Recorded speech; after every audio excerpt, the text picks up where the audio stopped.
Hi hello welcome to Ritha's diary. இன்றைக்கி நம்ம என்ன பார்க்க போகிறோம்னு பார்த்தீங்கன்னா புரட்டாசி மாதம் ஃபஸ்ட்டு சனிக்கிழமை. ஸோ நம்ம பக்கத்தில் இருக்கிற சிங்கப்பெருமாள் கோயில் ஃபேமஸான கோயிலுக்கு தான் நம்ம போக போகிறோம்.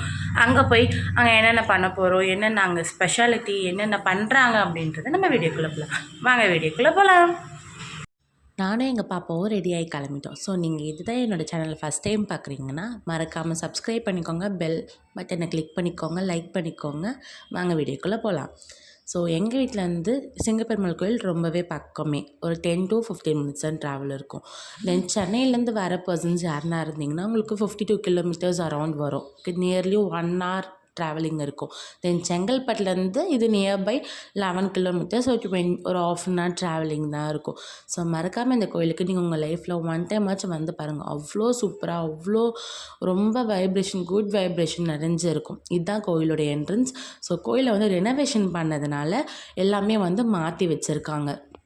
ஸோ மூலவரை வந்து இப்போதைக்கு காமிக்க முடியாதுன்றதுனால அதை எடுத்துகிட்டு வந்து புரட்டாசி மாதம்னு சொல்லிட்டு தனியாக ஒரு பிளேஸில் வச்சுருக்காங்க. அங்கே தான் நாங்கள் வர்ஷிப் பண்ணோம். ஆனால் மூலவர் எப்படி இருப்பாங்கன்னு பார்த்தீங்கன்னா மலையிலேயே, முக்கியமாக இந்த கோயிலோட ஸ்பெஷல் வந்து இங்கே நரசிம்மர் அவதாரத்தில் வந்து இருப்பார். அது வந்து சுயம்புவாக வந்து பெருமாள் வந்து நமக்கு வந்து காட்சி கொடுப்பாங்க.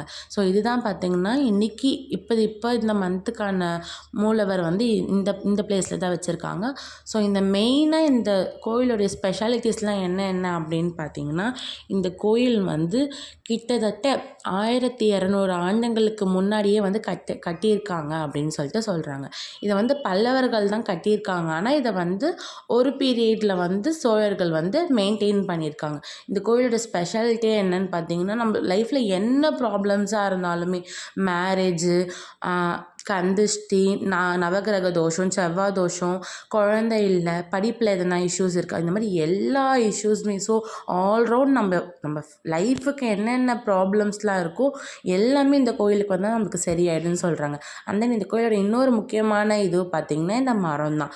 இந்த மரம் வந்து ரொம்ப ரொம்ப ரொம்ப ஆண்டாலே வந்து அவங்களுடைய இதுவில் வந்து சொல்லியிருக்கிறது தான் இந்த கோயிலில் சொல்லப்படுது. இந்த மரத்தில் நம்ம என்ன வேண்டின்னு நினச்சி குழந்தை வேணுன்னா தொட்டில் கட்டுறது, கல்யாணம் ஆகணும்னா கயிறு கட்டுறது, நம்ம என்ன வேணாலும் நம்மளுடைய பிரார்த்தனையை வைக்கலாம். அதை நினச்சி நம்ம இதை பண்ணிவிட்டு அர்ச்சனை பண்ணோம்னா கண்டிப்பாக அந்த பிரார்த்தனையும் அந்த இதுவும் நிறைவேறும் அப்படின்றது இந்த கோயிலில் வர எல்லாருடைய நம்பிக்கையாகவுமே இந்த கோயில் இருக்குது. ஸோ இந்த கோயில் எப்படி இருக்கும்னு பார்த்திங்கன்னா, இந்த கோயிலில் பெருமாள் வந்து நரசிம்ம அவதாரத்தில் வந்து நமக்கு எல்லாருக்குமே வந்து காட்சி கொடுத்துருப்பாங்க. முக்கியமாக இந்த கோயிலில் என்ன ஒரு ஸ்பெஷல் பார்த்திங்கன்னா, ஆல் ஓவர் வேர்ல்டுலுமே நரசிம்மருக்கு 3வது கண் இருக்கிறது இந்த கோயில் தான். கிட்டத்தட்ட நெற்றிக்கண் நரசிம்மர்னே வந்து எல்லாருமே இந்த கோயிலை வந்து சொல்கிறாங்க. ஸோ அது ரொம்ப ரொம்ப ரொம்ப ஸ்பெஷாலிட்டி இந்த கோயிலில். ஸோ நீங்கள் உங்களோட லைஃப் டைமில் ஒன்ஸ் டைம் கிடச்சாலும் இந்த கோயிலை வந்து விசிட் பண்ணுங்கள். அவ்வளோ சூப்பராக இருக்குது. இந்த கோயிலோட ஸ்பெஷாலிட்டியெல்லாம் அவ்வளோ அவ்வளோ அவ்வளோ நல்லா இருக்குது. ஸோ நீங்களும் இந்த கோயிலை மறக்காமல் போய் விசிட் பண்ணி பாருங்கள். அந்த பெருமாளுடைய பிளெஸிங்ஸை வாங்கிக்கோங்க. ஸோ இதே மாதிரி நெக்ஸ்ட் வீக் நான் இன்னொரு கோயிலை பற்றி போடுறேன். டாட்டா பாய்.